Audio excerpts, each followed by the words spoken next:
C'est grâce à vos dons volontaires et réguliers que nous pouvons faire ce travail. Merci à tous.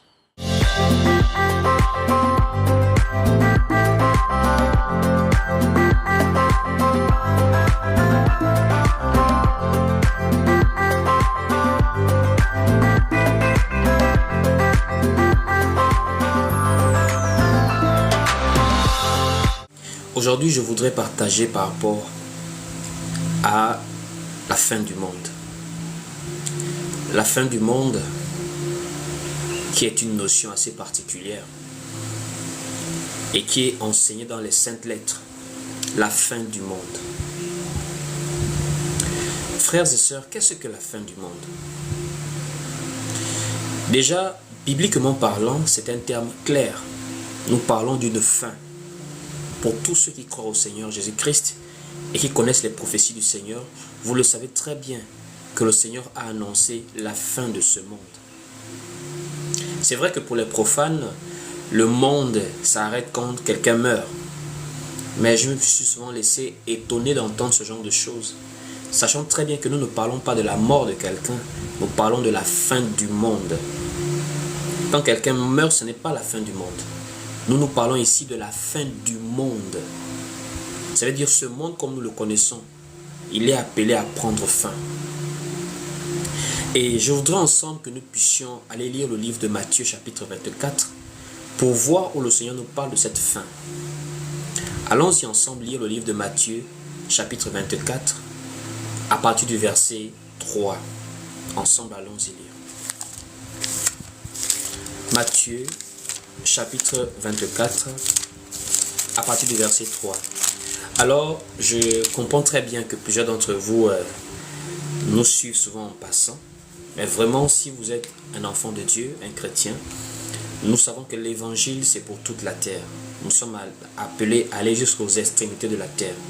Donc, votre manière à vous peut-être aussi d'adhérer à ce que nous faisons, c'est pourquoi pas de partager à quelqu'un qui peut être édifié par rapport à cet enseignement.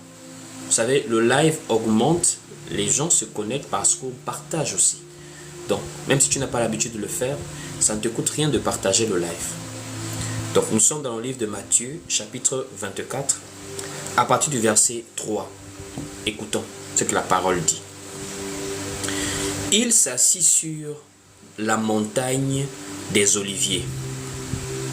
Et les disciples vinrent en particulier lui faire cette question. J'espère que tout le monde suit. Les disciples vinrent en particulier lui faire cette question. Dis-nous, quand cela arrivera-t-il? Et quel sera le signe de ton avènement et de la fin du monde? Le Seigneur ici a une question qu'il reçoit des apôtres. Il est assis sur la montagne des Oliviers et on lui pose la question, dis-nous, quand cela arrivera-t-il?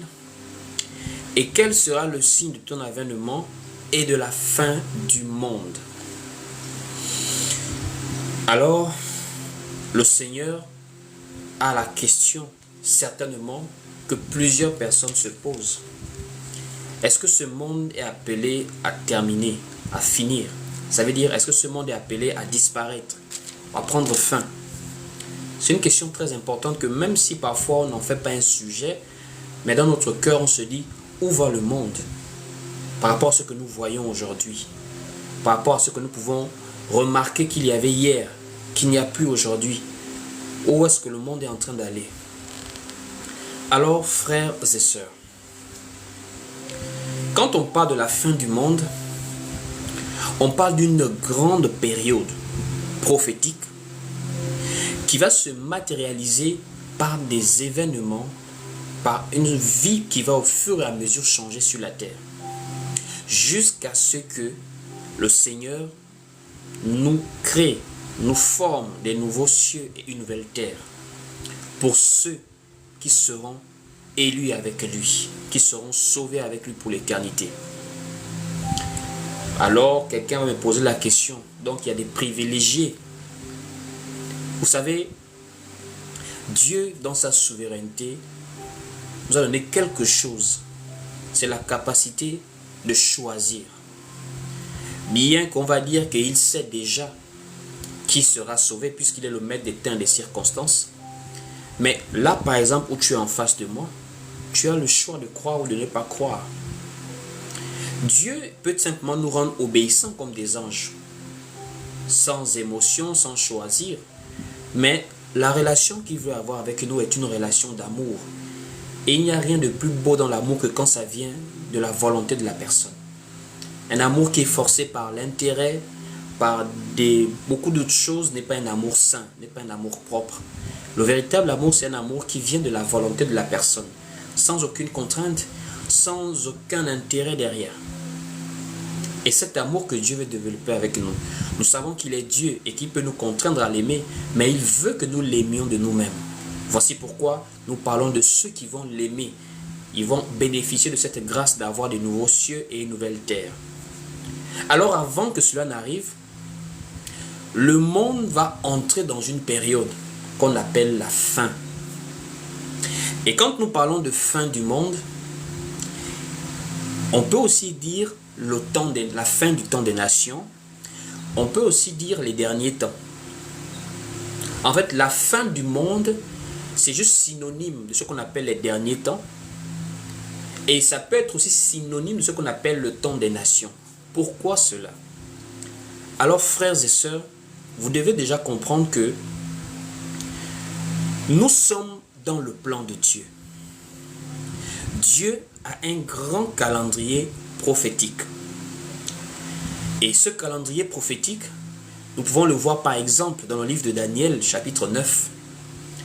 Dans Daniel, chapitre 9, il y a un calendrier prophétique qui est présenté à Daniel. Et dans ce calendrier prophétique, il y a 70 semaines. Et dans 70 semaines, nous voyons qu'il y a déjà 69 semaines qui ont été écoulées et il reste une semaine prophétique. Mais si vous comprenez bien ce que je dis, je précise qu'il s'agit du calendrier prophétique concernant Israël. Donc, par rapport à ce calendrier, nous pouvons avoir une idée de ce qui va se passer dans la fin des temps. Parce que ce calendrier-là nous montre la vie par laquelle Dieu voudrait que Israël passe en ce qui concerne les prophéties jusqu'à ce qu'il rétablisse son règne complet. Ainsi, c'est en connaissance de ce calendrier maintenant que nous avons compris la position de Jésus-Christ par rapport aux nations. En réalité, frères et sœurs, Jésus n'est pas venu premièrement pour les nations. Il n'est pas venu pour les Gabonais, il n'est pas venu pour les Américains, il n'est pas venu pour les Chinois. Non. Jésus, quand il est venu par rapport à un appel d'un peuple. Et c'est le peuple d'Israël. Le peuple d'Israël avait demandé quelqu'un qui vienne pour pouvoir parler au peuple de la part de Dieu. Et lorsque le Seigneur arrive, il va être assez clair là-dessus. Il va dire qu'il est venu pour les brebis perdues de la maison d'Israël.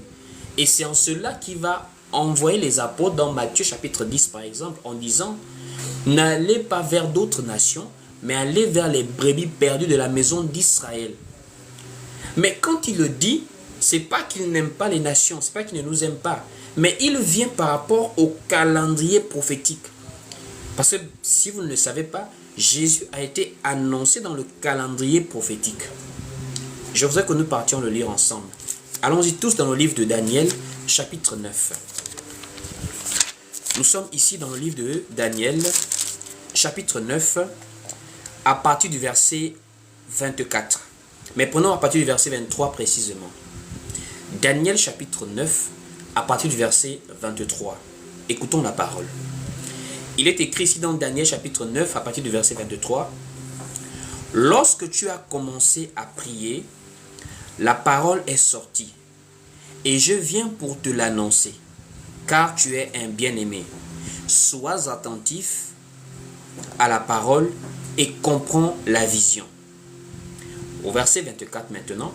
« 70 semaines ont été fixés sur ton peuple et sur ta ville sainte, pour faire cesser les transgressions et mettre fin au péché, pour expier l'iniquité et amener la justice éternelle, pour sceller la vision et le prophète, et pour oindre le Saint des Saints. Je voudrais seulement que nous puissions nous arrêter à ce premier verset pour analyser avec beaucoup de détails. Écoutez vous-même. C'est maintenant l'ange qui vient expliquer à Daniel la vision du calendrier prophétique qui annonce la fin des temps par rapport au calendrier d'Israël. Écoutez vous-même au verset 24 là. Il dit ici, 70 semaines ont été fixées sur ton peuple et sur ta ville sainte. Quand on dit sur ton peuple, sachant que Daniel était un hébreu, donc on sait déjà que les 70 semaines s'adressent à Daniel, l'hébreu, le juif, sur son peuple, le peuple d'Israël. Sur sa ville sainte, il s'agit de Jérusalem. Donc nous comprenons très clairement qu'à la base, il ne s'agit pas des nations, il s'agit des juifs. On continue, on dit ici, pour faire cesser les transgressions et mettre fin au péché.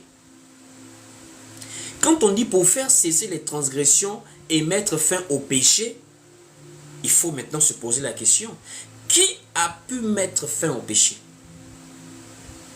Aucun prophète qui a été envoyé depuis Moïse jusqu'à Jean-Baptiste. C'est lui qui a été identifié comme étant l'agneau de Dieu qui ôte le péché du monde, c'est-à-dire qui met fin au péché, c'est le Seigneur Jésus-Christ. Donc, Jésus-Christ est annoncé dans le calendrier prophétique comme celui qui va venir mettre fin au péché et faire cesser les transgressions. Puisqu'il n'y a que lui qui a mis fin au péché. C'est en Jésus que nous avons été délivrés du péché. Malgré les efforts des Juifs à vivre selon la loi de Moïse, ils n'ont pas pu mettre fin au péché.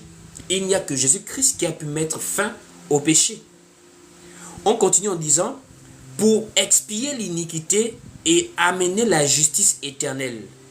Il n'y a que le Seigneur Jésus-Christ qui est le juste juge, qui est le véritable juge, celui qui juge avec justice. On dit ici maintenant, et pour oindre le Saint des Saints.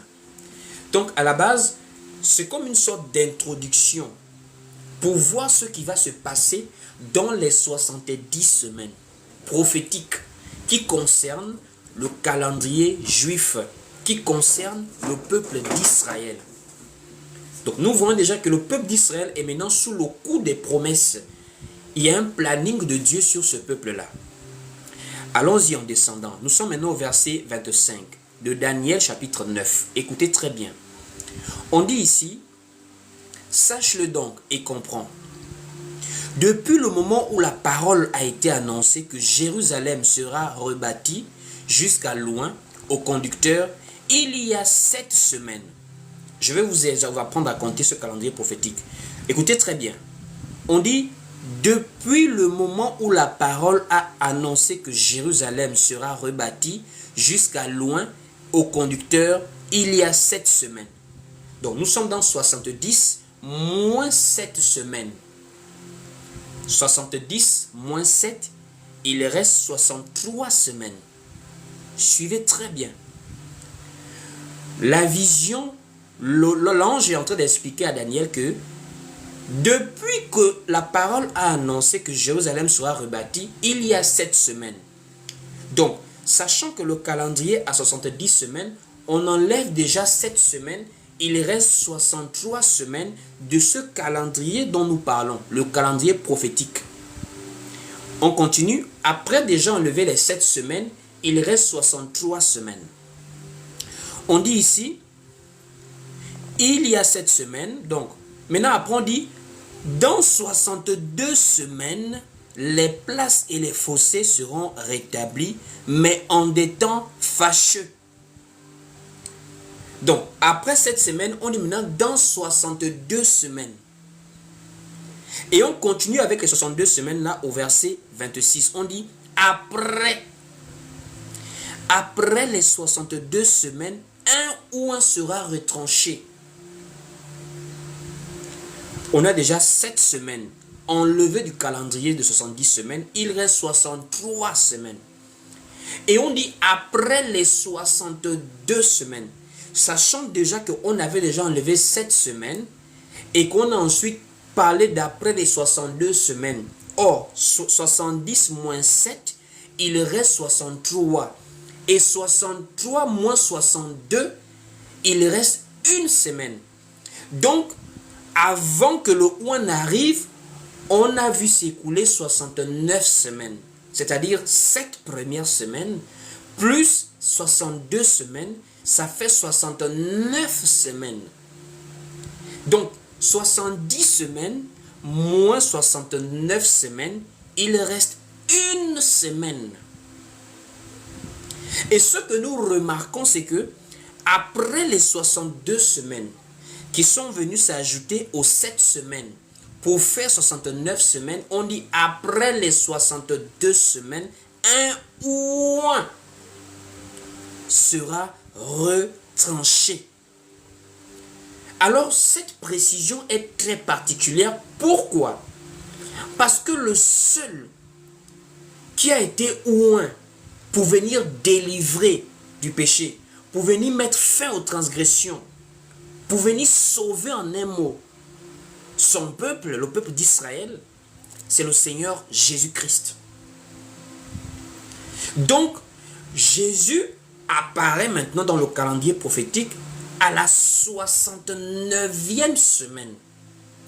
Donc, il reste une semaine qui ne s'est pas encore écoulée et il y a eu un stop à la 69e semaine pour faire introduire maintenant le ouin. Alors, ce ouin qui a été retranché, c'est le Seigneur Jésus-Christ. Comment pouvons-nous le vérifier? C'est simple. Déjà à la base, Ésaïe avait prophétisé « L'Esprit du Seigneur est sur moi, car il m'a oint ». Allons-y prendre le livre d'Ésaïe, chapitre 61, dès le verset 1er. Nous allons lire ensemble. Nous sommes dans Ésaïe, chapitre 61, dès le verset 1er. Écoutons la lecture. Il est écrit ici. « L'Esprit du Seigneur, l'Éternel, est sur moi. Car l'Éternel m'a oint pour porter de bonnes nouvelles aux malheureux. Il m'a envoyé pour guérir ceux qui ont le cœur brisé, pour proclamer aux captifs la liberté et aux prisonniers la délivrance, pour publier une année de grâce de l'Éternel et un jour de vengeance de notre Dieu, pour consoler tous les affligés, pour accorder aux affligés de Sion, pour leur donner un diadème au lieu de la cendre. » Alors, frères et sœurs, ici, Ésaïe prophétise que l'Esprit du Seigneur est sur moi, car il m'a envoyé. Celui maintenant qui vient actualiser cette prophétie, c'est-à-dire il a été oint pour proclamer aux captifs la délivrance, etc., c'est le Seigneur Jésus-Christ. Dans le livre de Luc, chapitre 4, à partir du verset même 19, on peut lire cela. Allons-y ensemble dans le livre de Luc, chapitre 4. On vient voir l'actualisation de cette prophétie-là. Donc, Luc, chapitre 4, prenons même à partir du verset 17. Luc, chapitre 4, verset 17, il est écrit ici. À partir du verset 16 plutôt, pour bien comprendre. Luc 4, verset 16. Il se rendit à Nazareth, où il avait été élevé, et selon sa coutume, il entra dans la synagogue le jour du Shabbat, et il se leva pour faire la lecture. Et on lui remit le livre du prophète Ésaïe. L'ayant déroulé, il trouva l'endroit où il était écrit « L'Esprit du Seigneur est sur moi, parce qu'il m'a oint pour annoncer une bonne nouvelle aux pauvres. Il m'a envoyé pour guérir ceux qui ont le cœur brisé, pour proclamer aux captifs la délivrance et aux aveugles le recouvrement de la vue, pour renvoyer libres les opprimés, pour publier une année de grâce du Seigneur. » Une année de grâce du Seigneur. On dit ensuite il roula le livre. Ensuite, il roula le livre, le remit au serviteur et s'assit. Tous ceux qui se trouvaient dans la synagogue avaient les regards fixés sur lui. Alors il commença à leur dire: aujourd'hui, cette parole de l'Écriture que vous venez d'entendre est accomplie. Donc Jésus a accompli la prophétie d'Ésaïe concernant la venue du Oint. Or, dans Daniel, après les 62 semaines qui se sont ajoutées aux 9 premières semaines, un Oint a été retranché. Donc Jésus, le Oint, est apparu dans le calendrier prophétique de Daniel à la 69e semaine comme étant le Oint. Et maintenant, on va voir la partie où on voit que Jésus est retranché. On dit un Oint sera retranché. Repartons ensemble dans le livre de Daniel, chapitre 9, pour suivre la prophétie. On dit dans Daniel, chapitre 9, au verset 26, après les 62 semaines, un Oint sera retranché et il n'aura pas de successeur. Quand on dit un Oint sera retranché, il y a une partie où nous voyons que Jésus est le Oint qui a été retranché. Je voudrais que nous puissions aller lire un passage, voilà. Allons-y lire un passage. Nous allons lire ensemble le livre de Daniel, voilà. On a quitté maintenant la partie qui dit un Oint sera retranché. Et le même mot retranché va maintenant être expliqué par Philippe à l'eunuque éthiopien en disant que cet animal qui a été mené à la boucherie comme un agneau muet devant celui qui le tond, il s'agit de Jésus dont la vie a été retranchée de la terre. Donc le Oint, c'est Jésus qui a été retranché, c'est le fait qu'il soit parti à la croix. Donc c'est la croix qu'on a appelé le retranchement dans Daniel.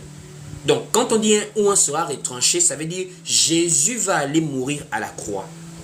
Allons-y lire le livre de Actes, chapitre 8. C'est là-bas où Philippe va expliquer cette affaire à l'eunuque éthiopien. Donc, Actes, chapitre 8, à partir du verset 30. Écoutez la lecture. Actes, chapitre 8, à partir du verset 30, il est écrit ici. Philippe accourut et entendit l'Éthiopien qui lisait le prophète Ésaïe, et lui dit: comprends-tu ce que tu lis? Il répondit: comment le pourrais-je si quelqu'un ne me guide? Et il l'invita, Philippe, à monter et à s'asseoir avec lui. Le passage de l'Écriture qu'il lisait était celui-ci: il a été mené comme une brebis à la boucherie et comme un agneau muet devant celui qui le tond. Voilà, c'est donc celui qui le tond. Il n'a point ouvert la bouche. Dans son humiliation, son jugement a été levé. Et sa postérité, qui la dépeindra? Car sa vie a été retranchée de la terre. Sa vie a été retranchée de la terre. Donc, le Oint qui a été retranché, il s'agit de Jésus qui a été retranché. Car Jésus est le Oint et le retranchement, il s'agissait de la mort du Oint à la croix.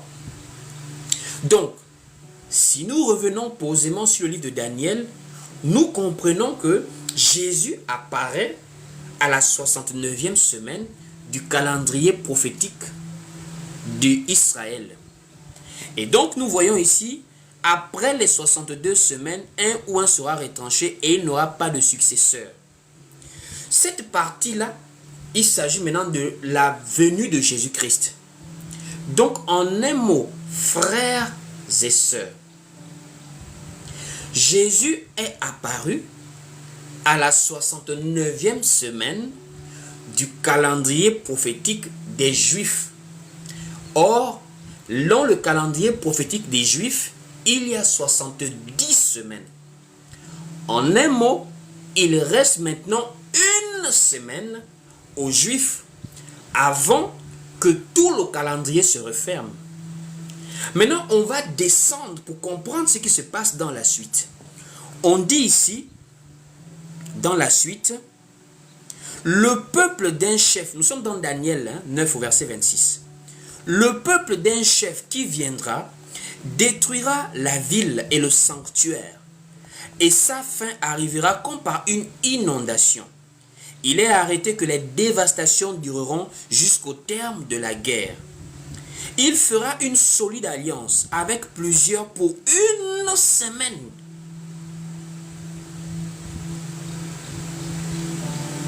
On va aller doucement. On sait tous qu'il nous reste une semaine dans le calendrier prophétique. Jésus est apparu à la 69e semaine. Maintenant, on dit ici au verset 27, il fera une solide alliance avec plusieurs pour une semaine. Et durant la moitié de la semaine, il fera cesser le sacrifice et l'offrande. Le dévastateur commettra les choses les plus abominables jusqu'à ce que la ruine et tout ce qui a été résolu fondent sur le dévastateur.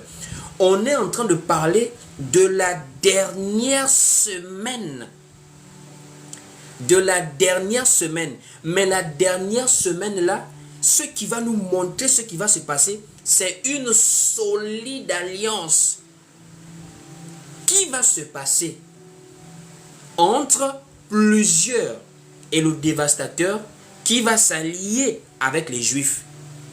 Puisqu'on dit il va vouloir faire cesser le sacrifice.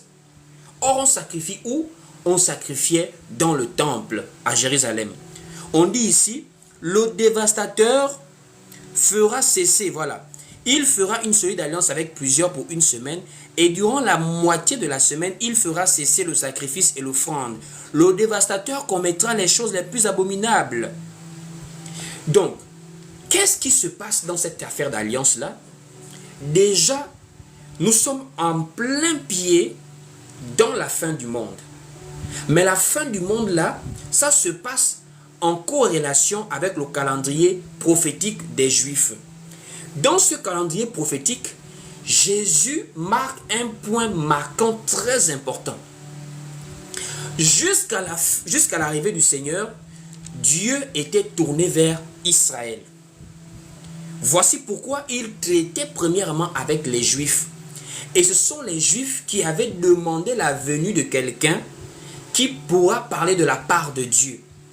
Voici pourquoi Moïse avait annoncé la venue de ce quelqu'un-là. Dans le livre de Deutéronome, chapitre 18, au verset 15. Nous sommes ici dans Deutéronome, chapitre 18, au verset 15. Qu'est-ce que la parole nous dit ici?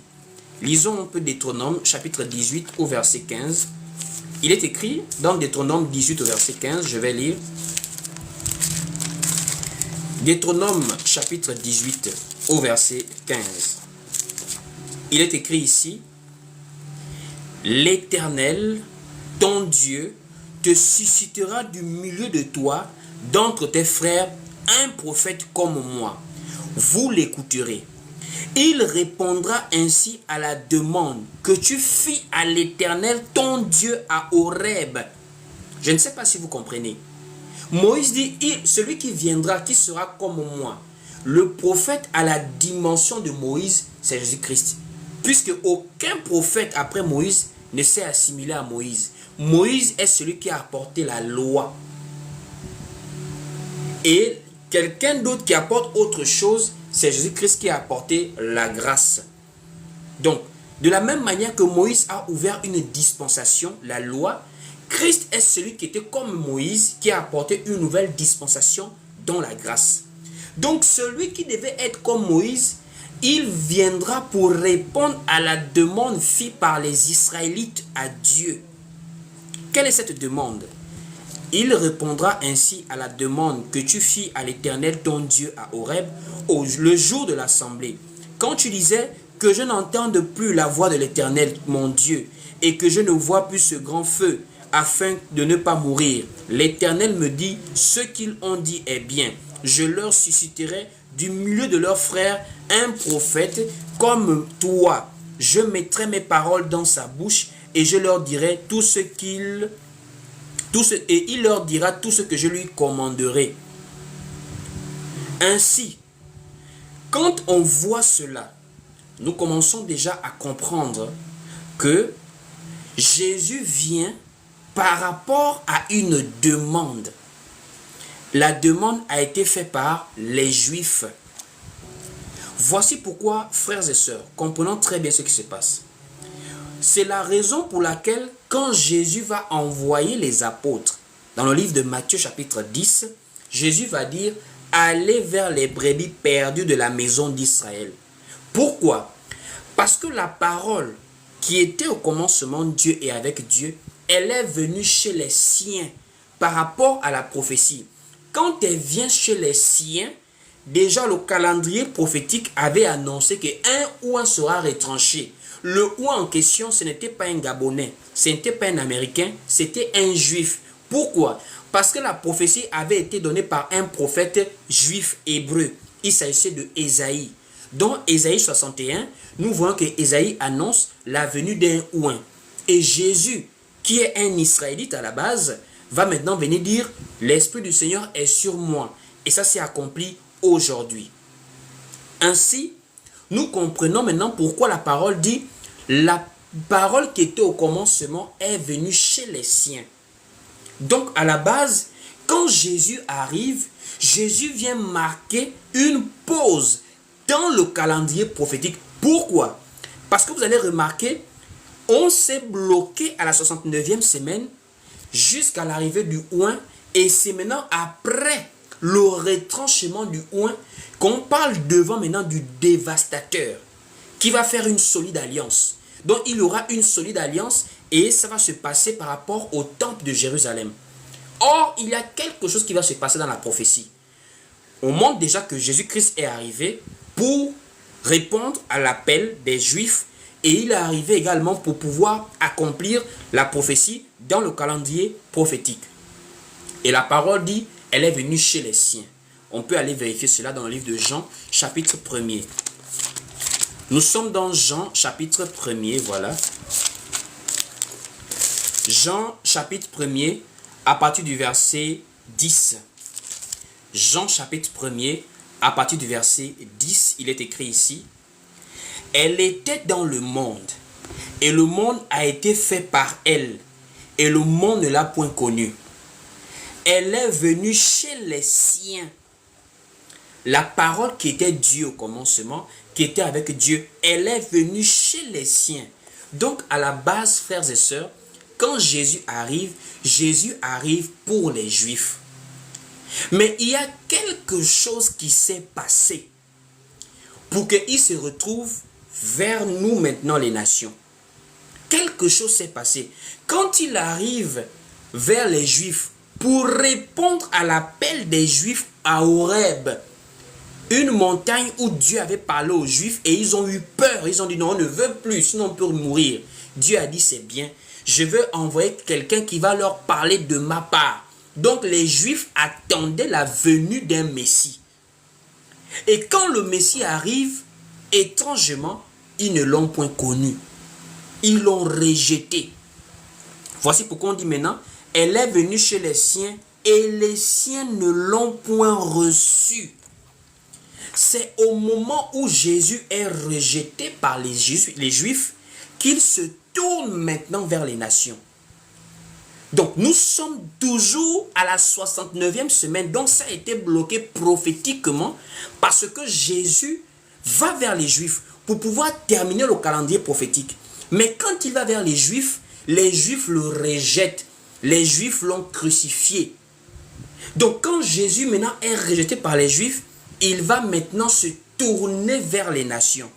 C'est là où maintenant beaucoup de personnes sont bloquées. Jésus à la base est venu pour les Juifs. Mais quand les Juifs l'ont rejeté, il s'est maintenant tourné vers les non-Juifs. Et c'est en cela maintenant qu'on dit ici au verset 12, « Mais à tous ceux qui l'ont reçu, sachant que les Juifs ne l'ont point reçu, mais à tous ceux, les Gabonais, les Camerounais, les Américains, les Australiens, les Canadiens, mais à tous ceux qui l'ont reçu, à ceux qui croient en son nom. » Nous, on a décidé de croire en Jésus-Christ. On a décidé volontairement de laisser les idoles muettes, de laisser les bois, de laisser les divinités de l'eau, de la brousse, de la forêt. On a décidé de croire au nom de Jésus-Christ. On dit, mais à tous ceux qui croient en son nom, elle, la parole, qui est venue chez les siens, qui a été rejetée par les siens, elle a donné maintenant le pouvoir de devenir enfant de Dieu. Donc c'est en cela maintenant que les nations entrent dans la grâce. Les nations entrent dans la grâce par rapport au rejet des Juifs du oint qui était venu pour eux. Donc Jésus se tourne maintenant vers nous les nations, et quand il se tourne vers nous, nous ne devons pas oublier qu'il reste une semaine prophétique aux nations, aux Juifs plutôt, une semaine. Les Juifs ont 70 semaines prophétiques. On a déjà écoulé 69 semaines. Donc à la 69e semaine, il y a eu une pause, parce qu'on devait terminer la dernière semaine. À la 69e semaine, une pause est établie. Pourquoi? Mais c'est parce que quand le oint arrive pour les Juifs le rejettent. Donc quand il est rejeté maintenant, le calendrier est maintenant bloqué. Puisque là maintenant, il ne s'agit plus des Juifs pour qu'ils finissent leur semaine prophétique. Il s'agit maintenant des nations. Or, les nations ne sont pas dans le calendrier prophétique. Il y a eu une faille prophétique. Jésus-Christ est entré dans la faille, dans cette pause-là, pour venir maintenant nous sauver. Parce que nous, on l'a reçu. Là où les Juifs ne croient pas en Jésus-Christ jusqu'à aujourd'hui, nous, on croit en lui. Pour les Juifs, c'était un simple homme. Mais pour nous, c'est la parole faite de chair. C'est en cela maintenant que le fait que nous ayons cru en son nom, il a fait de nous des enfants de Dieu. C'est pour cela, par exemple, l'apôtre Jacques a répété l'apôtre Pierre. Dans Actes chapitre 14, dans Actes chapitre 15 au verset 14, lorsqu'il dit « Dieu a d'abord jeté les regards sur les nations pour choisir du milieu d'elles un peuple qui porta son nom. » Sachant que Jésus n'est pas d'abord venu pour les nations, mais il se retrouve maintenant à tourner les regards sur les nations. Ça veut dire la prophétie maintenant s'est accomplie en ce que il y a eu maintenant une pause et que le salut a maintenant été accessible à tout le monde en dehors des Juifs, selon le livre de Jean 3 verset 16. Dieu a tant aimé le monde qu'il a donné son Fils unique afin que quiconque, quand on dit quiconque, il ne s'agit plus des Juifs, il s'agit maintenant et des Juifs et toutes les autres nations. Donc il a fallu que les Juifs le rejettent pour que toutes les autres nations aient accès au salut. C'est ce que l'apôtre Paul explique par exemple dans Romains, qu'il a fallu que les Juifs, qui sont le peuple premier de Dieu par rapport à l'alliance avec Abraham, puissent le rejeter pour que nous entrions dans la grâce en fait. Donc en cela maintenant, nous comprenons maintenant que nous les nations, nous le monde là, les autres nations, nous sommes dans une période prophétique, mais qui est comme une intervalle en fait. C'est comme un segment. Le segment est une droite qui a un début et une fin. Nous sommes comme dans un segment prophétique. Nous sommes au milieu du calendrier des Juifs. Les Juifs ont un calendrier de 70 semaines. Ils ont déjà écoulé 69. Il reste une semaine. Mais avant la semaine, Jésus-Christ entre pour sauver les nations. Ceux qui vont croire parmi les nations. Donc ça veut nous amener à réaliser que ce temps est court. Ce temps n'est pas éternel. D'où maintenant, nous parlons de la fin du monde. Parce que ce temps-là a eu un début et ce temps-là va avoir une fin. Et quand nous observons le monde dans lequel nous sommes, frères et sœurs, laissez-moi vous le dire, le temps des nations là est en train de terminer.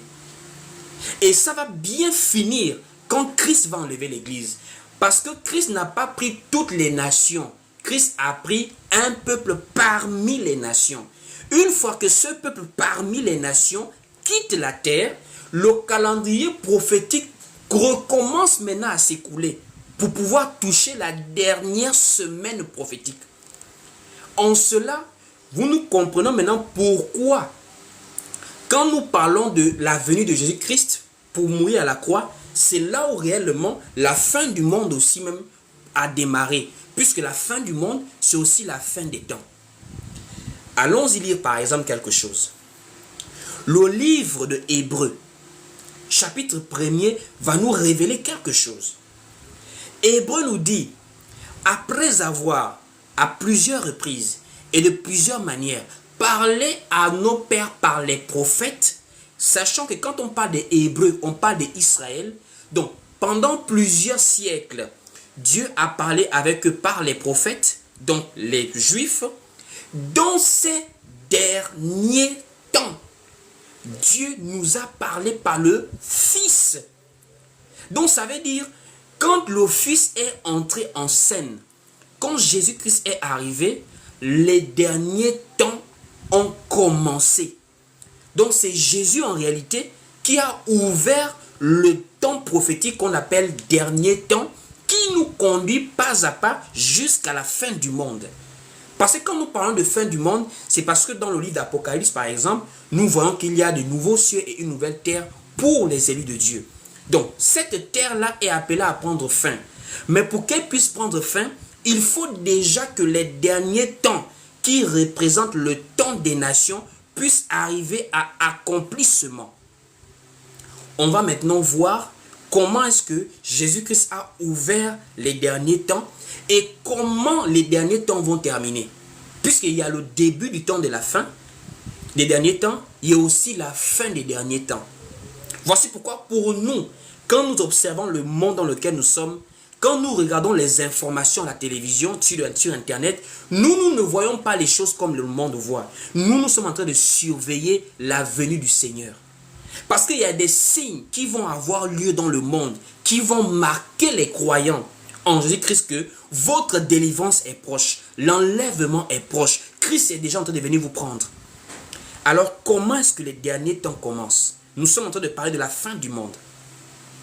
Le livre des Hébreux nous le dit clairement, que dans les derniers temps, Dieu va parler par le Fils. Or, le Fils que Dieu reconnaît, en qui il a mis toute son affection, c'est le Seigneur Jésus-Christ. Allons-y lire. Hébreux, chapitre 1er, à partir du verset 1er. Donc, Hébreux, chapitre 1, dès le verset 1er, il est écrit ici. Après avoir autrefois, à plusieurs reprises et de plusieurs manières, parlé à nos pères par les prophètes, Dieu, dans ces derniers temps, c'est écrit noir sur blanc, Dieu, dans ces derniers temps, nous a parlé par le Fils. Donc, quand nous voyons Jésus arriver, commencer à parler aux Israélites, commencer à annoncer la bonne nouvelle, prêcher la repentance, Dieu parlait maintenant par le Fils. Parce qu'autrefois, il a parlé par les prophètes, mais là, il parle maintenant par le Fils lui-même. Et quand le Fils arrive, on dit Dieu dans ces derniers temps. Donc, les derniers temps ont commencé par la venue de Jésus-Christ. Et ces derniers temps maintenant ont aussi un déroulé qui va amener jusqu'à la fin des temps des nations. Puisque les derniers temps dans lesquels nous sommes, le temps durant lequel Jésus-Christ parle avec les non-juifs, on appelle ça aussi le temps des nations.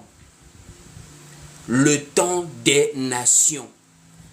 La période durant laquelle l'Église est sur la terre là, prophétiquement parlant, on appelle ça le temps des nations. Donc quand les apôtres ont posé la question à Jésus concernant la fin du monde et son retour, il s'agissait aussi de marquer la fin du temps des nations, ça veut dire la fin de la période durant laquelle l'Église sera sur la terre. Alors frères et sœurs, on va aller doucement. On va vraiment aller doucement. N'oublie pas de continuer à partager et à tapoter. Ne vous limitez pas dans le partage. Partagez, partagez. Alors frères et sœurs, on va doucement. Premièrement, si nous repartons dans le livre de Daniel, lorsque on a annoncé la venue du Ouin, souvenez-vous très bien, on a dit un Ouin sera retranché. Donc Jésus va aller mourir à la croix et il n'aura pas de successeur. Donc personne, il n'y aura pas un nouveau Messie après Jésus. On dit bien un Ouin sera retranché et il n'aura pas de successeur. Donc si un autre Jésus vient vous dire chez moi Jésus dans un pays, c'est un faux. C'est un usurpateur de titre. Parce que notre Messie, le Seigneur Jésus-Christ, il n'est pas seulement mort.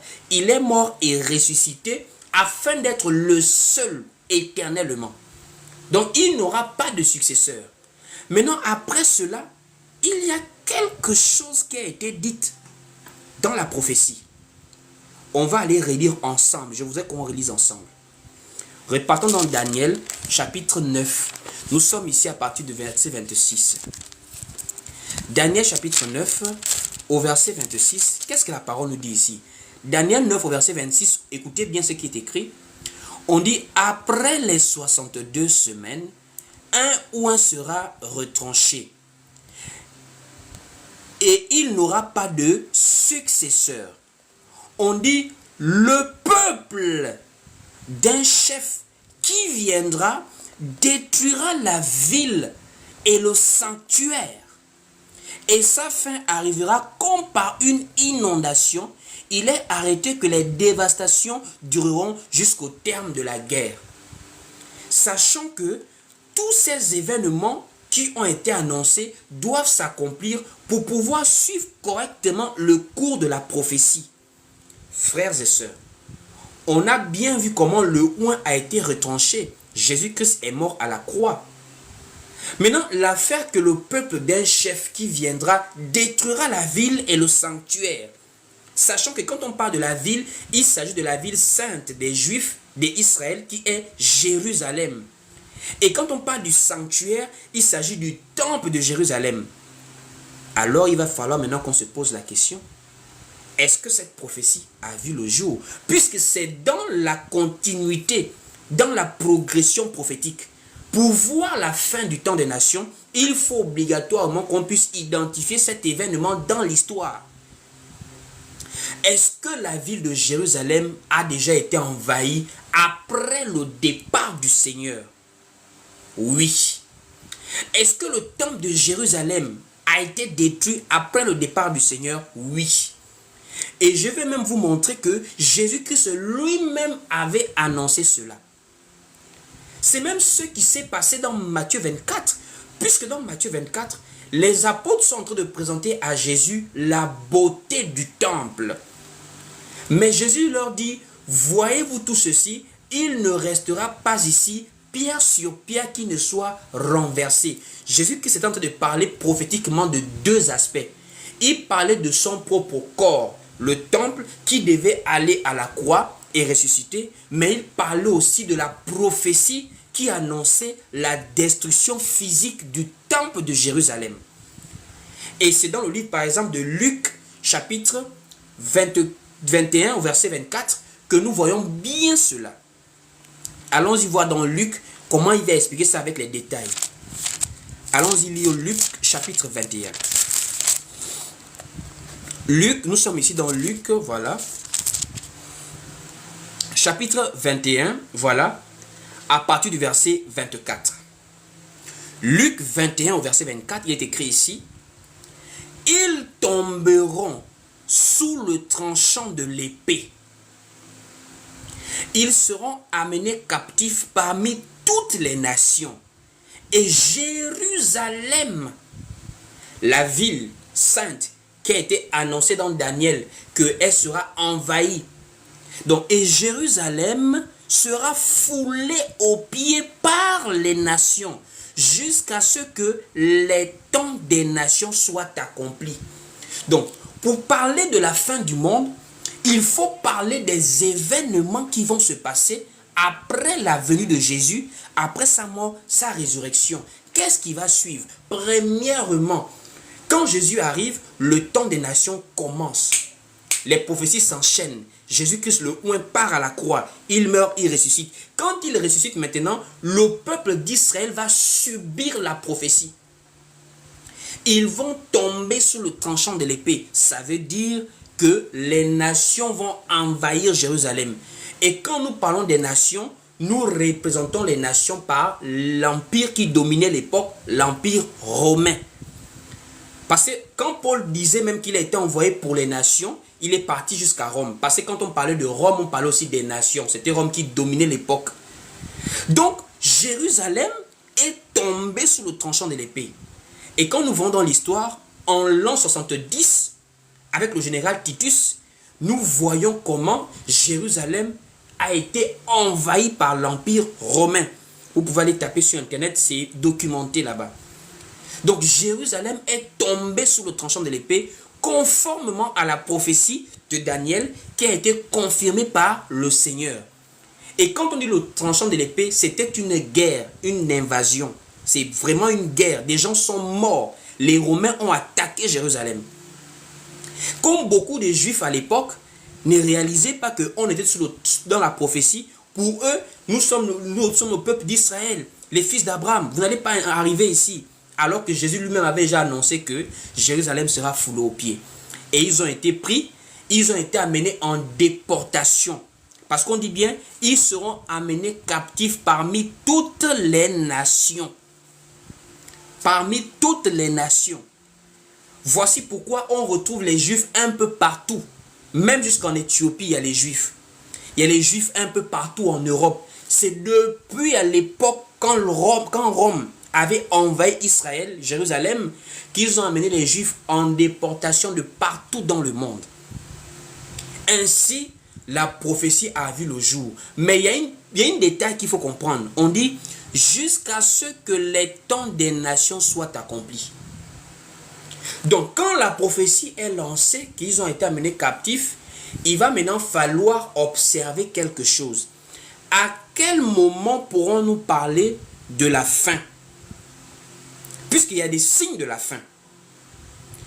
Ça, c'est comme les débuts de la prophétie concernant la fin du monde. La fin du temps des nations. Maintenant, la fin de cette période qu'on appelle temps des nations là, a aussi des signes. Et dans Matthieu chapitre 24, Jésus va énumérer plusieurs signes. Par exemple, la venue des faux prophètes. Ça veut dire la venue d'une grande confusion dans la croyance de ceux qui sont attachés à Jésus-Christ. Premièrement, avec la naissance du catholicisme romain et avec beaucoup d'autres doctrines qui sont arrivées. Comme aujourd'hui, de nos jours, on ne sait plus qui croire. On ne sait plus qui croire en réalité. On a catholique romain, on a protestant, on a éveillé, on a pentecôtiste, on a christianisme céleste, témoins de Jéhovah. Ils sont tellement pleins. Et donc, les gens ne savent, les gens sont maintenant obligés de s'accrocher n'importe comment. En tout cas, moi, je suis catholique à vie. Moi, je suis protestant à vie. En réalité, c'est la confusion qui fait ça. Et ça a été annoncé comme étant un signe de la fin du monde. La confusion, ça veut dire les gens ne sauront plus véritablement discerner le vrai du faux. Deuxième signe, c'est les bruits de guerre. Les guerres et les bruits de guerre. Et le monde a été plongé dans plusieurs conflits. À l'exemple de ce qu'on a appelé communément les deux grandes guerres mondiales. Première guerre mondiale de 1914 à 1918. Deuxième guerre mondiale de 1939 à 1945. Nous avons eu des guerres par exemple des régions comme la guerre de Irak. Même en Israël, la guerre de Kippour, la guerre de 6 jours. Nous avons eu beaucoup de guerres à des échelles parfois régionaux ou encore planétaires. Donc parfois il y a eu des guerres en Europe, parfois il y a eu des guerres en Afrique, même la guerre du Congo, ça dure depuis des années. Le génocide au Rwanda et beaucoup d'autres choses. Les guerres. Et actuellement nous sommes dans les bruits de guerre. Parce qu'actuellement nous parlons là, quand on voit l'Ukraine, on voit les bruits de guerre. On est en train de jouer avec les armes atomiques. Nous sommes dans le temps des nations. Hein. L'église est encore sur la terre. Mais on entend maintenant les bruits de guerre. Bruits de guerre. Il y a beaucoup de choses qui vont se passer. Mais l'un des signes aussi très particuliers qui va montrer que le temps des nations est en train de prendre fin, c'est le peuple d'Israël. Frères et sœurs, nous devons bien le comprendre. Hein. Israël est une horloge pour l'Église. Il faut beaucoup faire attention à ce qui se passe en Israël. Parce que la prophétie concernant la dernière semaine prophétique du calendrier prophétique de Daniel, on dit qu'il y aura un temple. Et l'adversaire de Dieu, l'Antichrist, va vouloir se faire adorer dans ce temple-là. Alors que nous savons très bien que le temple a été détruit. En ce moment-là, en Israël, il n'y a pas de temple. Bien au contraire, il y a un grave problème qui est en train de se passer en Israël. Au moment où nous parlons, il y a une mosquée, à l'endroit même où les Juifs avaient leur temple. le temple de Jérusalem. Or, la prophétie nous montre que il faut qu'il y ait un nouveau temple, puisqu'on parle de temple dans la prophétie. Donc, pour parler de temple, il faut reparler à nouveau d'une nation. Puisque après 70, les siècles qui ont suivi, le premier siècle, deuxième, troisième, il n'y avait plus Israël, n'existait plus. Voici pourquoi, par exemple, on a la Palestine. Les Arabes sont arrivés et ils ont pris l'espace. Parce que quand on parle de la Palestine, là, c'est lorsque les Juifs ont été amenés en déportation que cet espace où ils vivaient a été changé, le nom a été changé, la capitale, et les Arabes ont pris l'espace là. Ils ont nommé ça la Palestine. Voici pourquoi on ne parlait plus d'Israël, on ne parlait plus de temple. Mais comment est-ce qu'on nous parle à nouveau du temple? Et on nous parle d'une alliance entre Israël et les nations pendant la moitié d'un temps. À quel moment pouvons-nous remarquer qu'il y a encore un temple si on ne parle pas des nations juives? Donc, quand nous parlons de la dernière semaine du calendrier juif, nous sommes en train de parler en réalité d'un moment où l'Église en réalité est déjà enlevée, ou les derniers instants avant que l'Église ne soit enlevée. Parce que celui qui va apparaître, c'est l'Église qui le retient. Une fois que l'Église disparaît, le gars va apparaître, l'Antichrist. Mais lui là, quand il va apparaître, il va faire une solide alliance avec les Juifs pour vouloir se faire adorer dans le temple. Donc en réalité, actuellement là, il faut voir ce qui s'est passé avec la nation juive. Est-ce que la nation juive a été reconstituée? Vous avez la réponse. Donc en un mot, le fait que nous avons vu comment les Juifs quittent la diaspora pour repartir vers leur terre, cela est un grand signe qui marque la fin du temps des nations, qui nous conduit pas à pas vers la fin du monde. Et c'est ce que Jésus va maintenant donner comme une sorte de parabole. La parabole de l'été.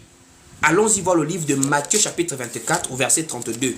On nous présente un symbole par rapport à la venue de Christ. Allons-y prendre Matthieu 24 au verset 32. Il est écrit ici dans Matthieu chapitre 24 au verset 32. Écoutez vous-même ce que la parole dit.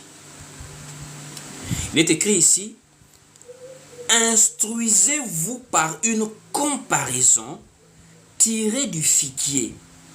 Dès que ses branches deviennent tendres et que les feuilles poussent, vous connaissez que l'été est proche.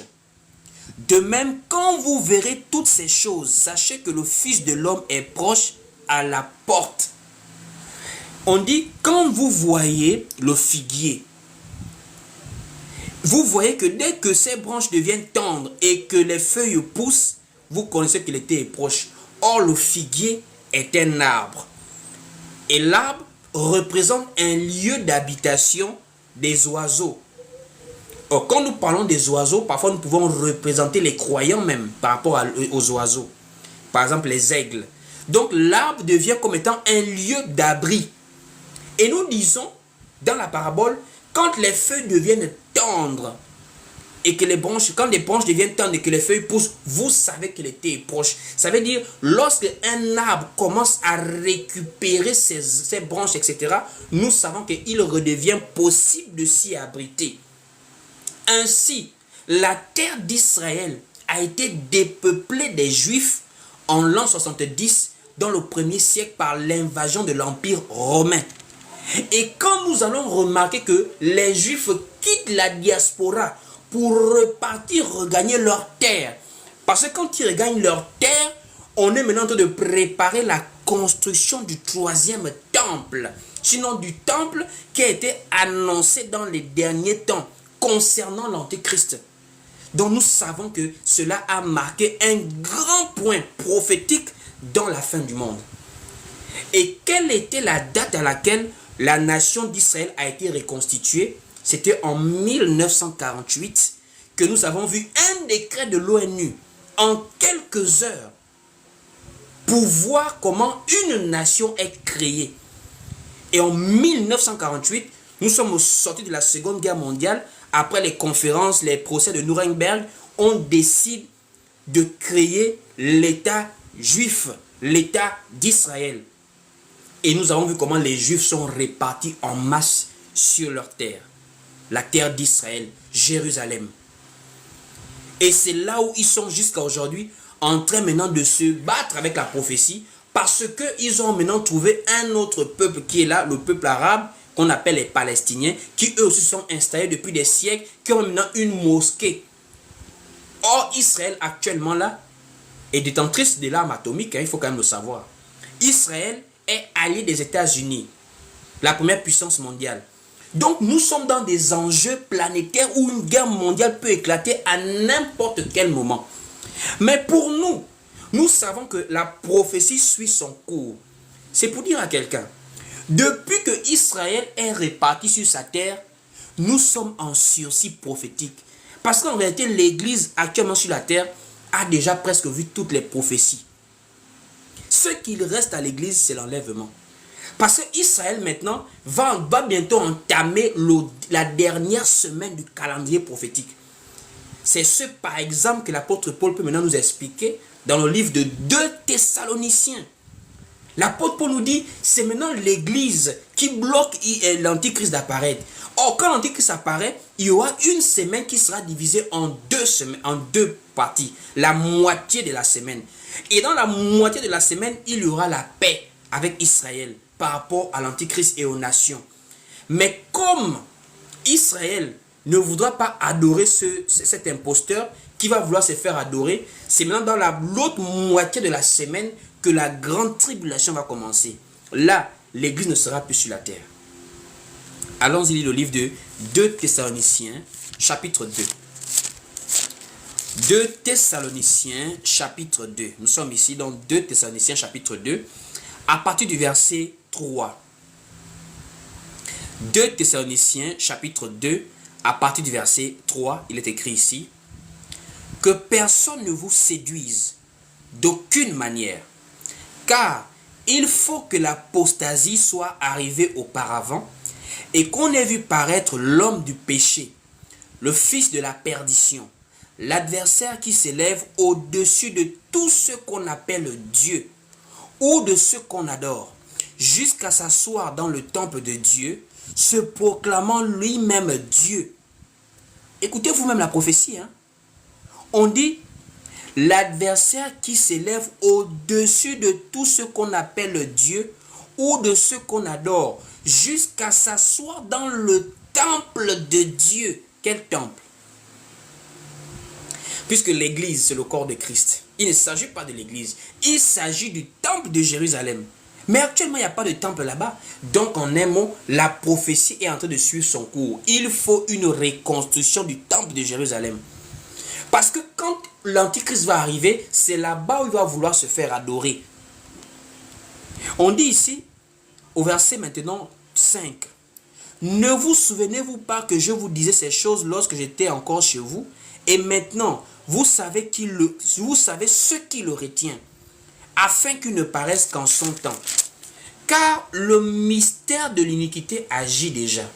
Il faut seulement que celui qui le retient encore ait disparu. Et alors paraîtra l'impie, que le Seigneur Jésus détruira par le souffle de sa bouche et qu'il anéantira par l'éclat de son avènement. L'apparition de cet impie se fera par la puissance de Satan, avec toutes sortes de miracles, de signes et de prodiges mensongers. Ça va être très très grave en réalité.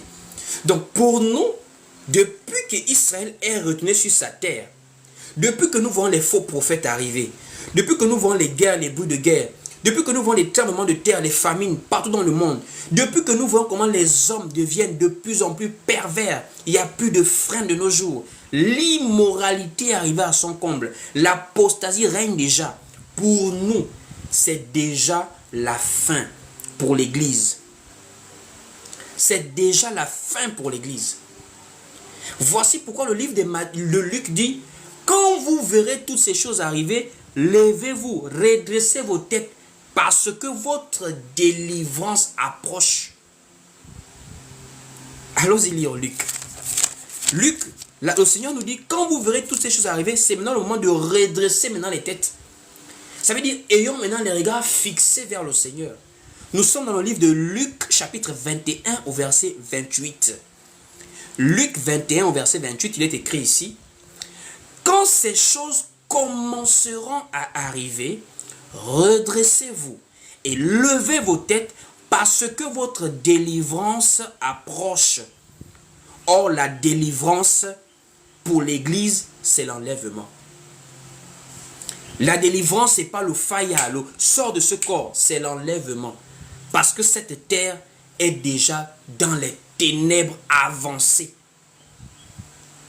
L'apôtre Paul avait dit ça dans le livre de Romains chapitre 13 au verset 12. La nuit est avancée. Or, quand nous parlons de la nuit, nous parlons des ténèbres. Or, les ténèbres représentent l'éloignement d'avec Dieu. Aujourd'hui, les hommes sont arrivés à un niveau, il n'y a plus de morale. Il n'y a plus de morale. Vous savez, frères et sœurs, hein, honnêtement, il y a des moments, hein, si ce n'était pas à cause de l'évangile, je ne sais pas si j'allais être régulé sur les réseaux sociaux. Il y a des moments comme ça, quand on rentre sur TikTok, on a envie de fermer l'application, désinstaller ça. On a envie de ne même plus regarder les réseaux sociaux. Tellement d'immoralité. Les hommes, ça veut dire, il n'y a plus de frein. Le mal est appelé bien. Le bien est appelé mal de nos jours. La nuit est avancée.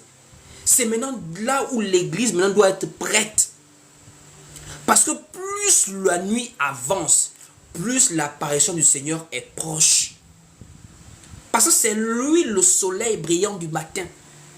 L'apôtre Pierre a dit, observez la parole prophétique jusqu'à ce que le soleil là puisse apparaître. Or, le soleil, c'est Christ. Voici pourquoi il n'est pas encore là. Parce que quand Christ apparaît, c'est lui qui donne la lumière au monde. En attendant, ce sont les étoiles, ça veut dire les étincelles lumineuses que représente l'Église. Nous sommes des flambeaux dans le monde. Voici pourquoi Jésus-Christ a dit, vous êtes la lumière du monde. Ça veut dire, c'est vous les étincelles de lumière qui brillaient pendant le temps du soir. Mais nous attendons la véritable lumière. Parce que malgré que l'Église est sur la terre, les ténèbres sont déjà forts. Le mal est avancé, c'est grave. Allons-y lire. Nous sommes dans le livre de Romains chapitre 13 au verset 12. Romains chapitre 13 au verset 12. Il est écrit ici, la nuit est avancée, le jour approche. Dépouillons-nous donc des œuvres des ténèbres et revêtons les armes de la lumière. La nuit est avancée. C'est très grave. Allons-y également lire ce que l'apôtre Pierre en dit dans le livre de 2 Pierre chapitre 1er à partir du verset 19. 2 Pierre chapitre 1er à partir du verset 19. Il est écrit ici dans 2 Pierre chapitre 1 au verset 19. Et nous tenons pour d'autant plus certaine la parole prophétique à laquelle vous faites bien de prêter attention comme à une lampe qui brille dans un lieu obscur jusqu'à ce que le jour vienne apparaître et que l'étoile du matin se lève dans vos cœurs. L'étoile brillante du matin, c'est le Seigneur. Voici pourquoi, par exemple, Jésus-Christ pouvait parler de la nuit en 4 veilles. En attendant l'arrivée du Seigneur, nous devons observer la prophétie. Un chrétien, un enfant de Dieu, en l'heure actuelle, ne dort pas n'importe comment. Il persévère dans la prière. Parce que le monde, Israël attend maintenant le Messie. Ils veulent maintenant reconstruire le 3e temple. Voici pourquoi vous voyez la guerre avec les Palestiniens à la Gaza là-bas. Là. Parce qu'en réalité, ils veulent enlever les Arabes de l'endroit où ils ont prévu reconstruire le 3e temple.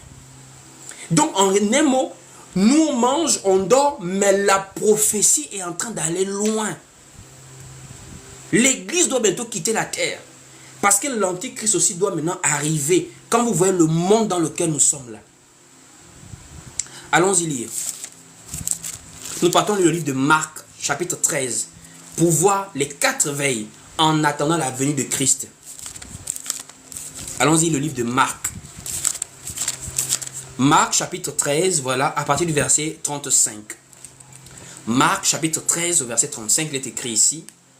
Veillez donc, Car vous ne savez quand viendra le maître de la maison, ou le soir, ou au milieu de la nuit, ou au chant du coq, ou le matin. Au verset 36, craignez qu'il ne vous trouve endormi à son arrivée soudaine. C'est ce que je vous dis, je le dis à tous, veillez. Veillons parce que le temps des nations est en train de prendre fin. Or, qui dit la fin du temps des nations, dit la fin du monde. Parce qu'une fois que l'Église quitte la terre, Jésus-Christ va maintenant se retourner vers les nations, vers Israël, son peuple. C'est là où maintenant nous voyons dans le livre d'Apocalypse, comment maintenant les Juifs seront maintenant eux aussi évangélisés pour accepter le Messie. C'est de là où maintenant il va venir avoir la grande tribulation, parce que quand ils acceptent le Messie, ils vont rejeter l'Antichrist. Et ça serait terrible la grande tribulation. Donc, c'est pour interpeller quelqu'un en réalité. Que, au moment où nous parlons, nous sommes dans une accélération tellement rapide des prophéties qu'à n'importe quel moment, le Seigneur peut apparaître. Le Seigneur peut apparaître. Et là maintenant, c'est le moment où nous devons faire l'effort par la grâce de Dieu de nous concentrer dans notre relation avec le Seigneur. Vous savez, plus l'apparition du Seigneur est proche, plus Satan aussi travaille. Satan travaille comment? Il travaille dans la distraction. Parce que quand tu as l'ignorance, il aime ça.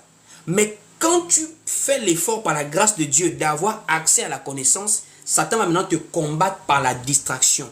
Plusieurs personnes savent que le Seigneur va bientôt apparaître. Mais combien sont dans la veille spirituelle? Combien sont dans la prière? Ça veut dire que tu as la connaissance. Jésus-Christ t'a délivré en te faisant connaître sa parole. Mais fais attention maintenant à la distraction. Quand Satan n'arrive pas à t'empêcher d'avoir accès à la connaissance, il va maintenant te distraire pour que tu ne sois pas attentif, pour que tu ne veilles pas. Et c'est ce que le Seigneur va maintenant dire dans le livre de Matthieu chapitre 24, à partir du verset 38 là-bas, en disant que c'est ce qui s'est passé au temps de Noé. Au temps de Noé, les gens étaient distraits dans le manger, dans le boire. Et même quand Noé entre dans l'arche, le peuple ne se doute de rien. Allons-y lire cela. Nous sommes dans Matthieu chapitre 24, à partir du verset 38. Matthieu 24, à partir du verset 38, il est écrit ici: Car dans les jours qui précédèrent le déluge, les hommes mangeaient et buvaient, se mariaient et mariaient leurs enfants, jusqu'au jour où Noé entra dans l'arche, et ils ne se doutèrent de rien, jusqu'à ce que le déluge vint et les emporta tous. Il en sera de même à l'avènement du Fils de l'homme. La distraction, la perversion. De nos jours, c'est grave. L'égalité entre l'homme et la femme est entrée jusqu'à dans l'église. C'est très grave. Ça montre que l'église, en réalité, doit déjà être enlevée. Il y a des choses que quand toi-même tu regardes le monde d'avant, ça veut dire la manière dont les gens vivaient avant, tu regardes comment les gens vivent aujourd'hui, ça ne te fait pas peur? Des choses qui faisaient crier nos parents que « Oh, c'est le scandale !» De nos jours, c'est normal. Ça veut dire, regardez comment même la géopolitique mondiale influence les sociétés humaines.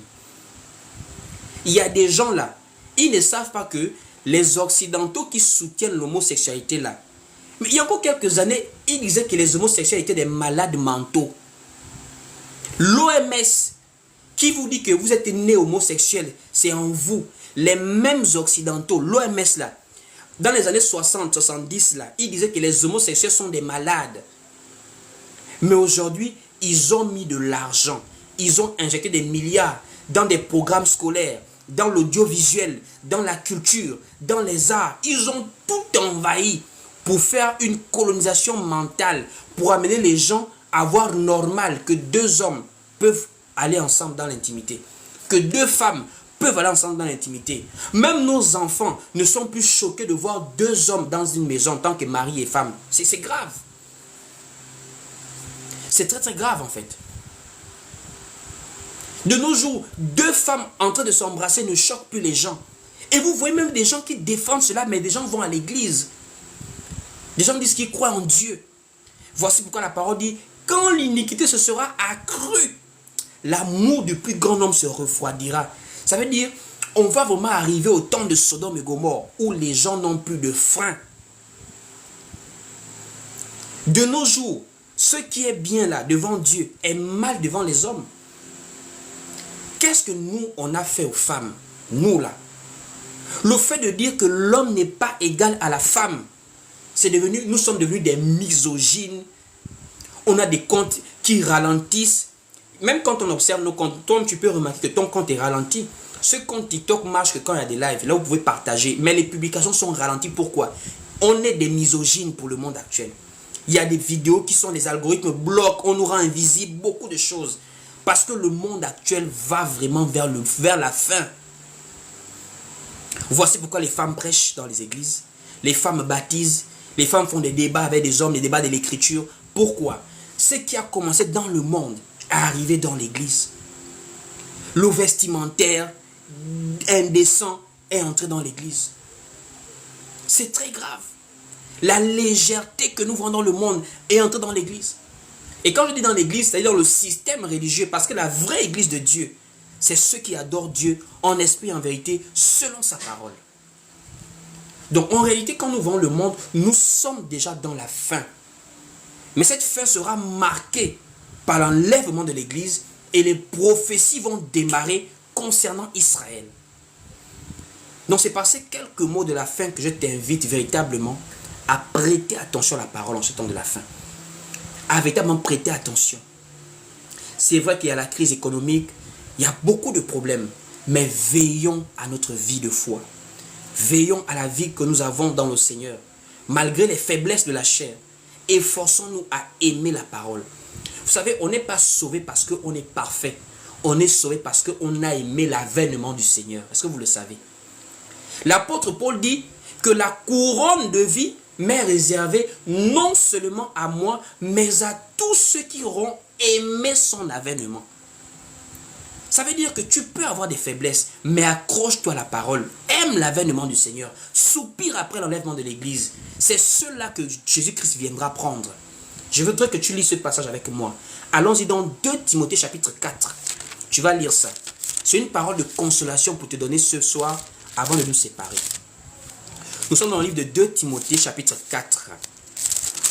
2 Timothée chapitre 4 à partir du verset 6. Il est écrit ici, à partir même du verset 7. 2 Timothée chapitre 4, à partir du verset 7, lisons. J'ai combattu le bon combat. J'ai achevé la course. J'ai gardé la foi. Désormais, la couronne de justice m'est réservée. Le Seigneur, le juste juge, me la donnera dans ce jour-là. Et non seulement à moi, mais encore à tous ceux qui auront aimé son avènement. À tous ceux qui auront aimé son avènement. Ça veut dire, frères et sœurs, accrochons-nous à la parole du Seigneur. Si tu as des faiblesses, présente ça à Dieu. Il sait que tu as un corps de chair et que tu n'es pas parfait. Mais il veut des gens qui l'aiment, des gens qui le suivent, des gens qui savent condamner le mal, même si eux-mêmes peuvent avoir la faiblesse de ce mal-là. Je l'ai dit récemment dans un live, que soyons de ceux qui aimons la vérité. L'amour de la vérité. L'église est l'appui et la colonne de la vérité. Ça veut dire, même si toi-même ça t'arrive de tomber dans la convoitise, condamne toujours la convoitise. Même si ça peut t'arriver de tomber dans quelque chose, condamne la chose là. Ce qui est mal, on doit dire c'est mal. Ne soyons pas des corrompus. Ne fermons pas la bouche. Ne laissons pas Satan nous culpabiliser et nous affaiblir. On n'a jamais dit que suivre Jésus-Christ veut dire être parfait. Suivre Jésus-Christ veut dire être obéissant. Quand tu tombes, tu te relèves, tu continues. C'est la fin d'une chose qui vaut mieux que son commencement. Ce n'est pas ceux qui ont commencé, mais ceux qui vont terminer la course par la grâce de Dieu. Matthieu chapitre 24, verset 13 nous dit, mais c'est celui qui persévéra jusqu'à la fin qui sera sauvé. Que véritablement Dieu te fortifie et te bénisse par cet enseignement que nous avons eu sur la fin du monde, le temps des nations. Nous sommes arrivés à nos moments de fin de ce live. J'espère que tu as été richement béni. N'oublie pas que chaque dimanche, voilà, nous avons notre réunion en ligne ici, notre culte de semaine à partir de 8h heure de Libreville. Donc demain, tu peux te connecter sur notre TikTok à partir de 8h heure de Libreville. Nous serons ici pour partager des moments de parole, des moments de cantiques spirituels par la grâce de Dieu. Donc nous allons maintenant prier pour la fin. Avant de nous séparer, je t'invite à aller t'abonner massivement sur la chaîne YouTube et à partager les vidéos. Nous sommes sur YouTube. Le même nom, c'est Willy Bendon. Le lien est sur ma bio. Nous sommes également sur Facebook, la page Willy Bendon, et sur Instagram. Donc, si vous avez des questions, contactez-moi à la fin au 074, au plus 241 74 31 70 87. Je répète, plus 241 74 31 70 87. C'est pour ceux qui ont des questions, ceux qui ont des préoccupations également. Nous pouvons échanger là-bas. Et ceux qui peuvent aussi vouloir nous soutenir pour nous permettre de pouvoir travailler toujours ici de manière permanente sur les réseaux sociaux. Donc je vais prier pour la fin et on va se dire à demain par la grâce de Dieu. Seigneur, je te rends grâce et je te bénis pour ces moments de partage. Merci pour ce thème qui, je crois, a encore enrichi puissamment quelqu'un et qui a surtout fortifié une personne par rapport à sa foi et à sa marche. Le but de ces enseignements, c'est pour nous consoler les uns les autres face à ce monde qui est de plus en plus pervers, face à ce monde dans lequel vivre la foi est de plus en plus difficile. Mais par ta grâce, nous persévérons et par ta grâce, nous y arriverons dans le nom de Jésus-Christ. Je te prie de nous protéger, de veiller sur nos familles, sur notre vie de foi, sur nos activités, sur nos projets et garde-nous dans la crainte et dans l'obéissance à ta parole. C'est ainsi au nom du Seigneur Jésus-Christ que nous avons ainsi prié. Nous disons tous Amen. Amen. Que Dieu vous bénisse. Portez-vous bien et passez une très belle soirée pour ceux qui sont en soirée. Shalom, shalom. Paix et grâce à tout le monde. Pour plus d'édification, suivez-nous sur Facebook, YouTube, TikTok et Instagram. Que Dieu vous bénisse.